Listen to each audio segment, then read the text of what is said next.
আগামী 3 তারিখ, নভেম্বরের 3 তারিখ আমাদের সংগঠনের 46তম প্রতিষ্ঠা দিবস। আর এই বছরটা হচ্ছে যে আদর্শে যে পতাকা আমরা বহন করছি, স্বাধীনতা আন্দোলনের সময় যে গৌরবজনক ভূমিকা পালন করেছেন নওজোয়ান ভারত সভা ভগৎ সিংয়ের নেতৃত্বে, তার উত্তরাধিকার হচ্ছেন আজকের দিনে ডিওয়াইএফআই। ফলে এই নওজোয়ান ভারত সভার এই বছরটা হচ্ছে 100 বছর পূর্তি।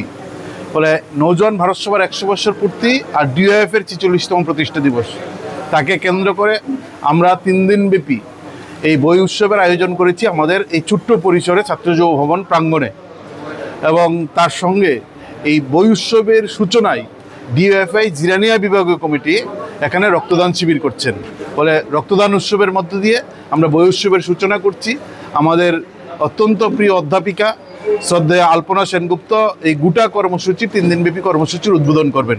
তাছাড়াও থাকছে সেমিনার, সাংস্কৃতিক অনুষ্ঠান, সদর বিভাগে আয়োজিত কুইজ কম্পিটিশান, আর্ট কম্পিটিশান। ফলে নানা কর্মসূচির মধ্য দিয়ে 3 দিন কর্মসূচি আমরা সাজিয়েছি।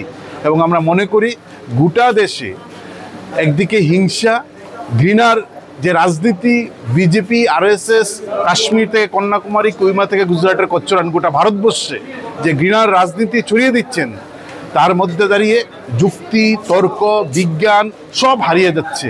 ফলে যুক্তি, তর্ক, বিজ্ঞান, ভালোবাসা এটাকে ফিরিয়ে আনার প্রশ্নে আমরা মনে করি এই বই উৎসব একটা গুরুত্বপূর্ণ ভূমিকা পালন করবে। এবং বই বিরোধী ফেসিস্ট, বই বিরোধী আরএসএস, বই বিরোধী বিজেপি, তার বিরুদ্ধে লড়াইয়ের একটা অন্যতম মঞ্চ আমরা মনে করি বই উৎসব। ফলে এই বই উৎসব সব দিক থেকেই সফল হবে।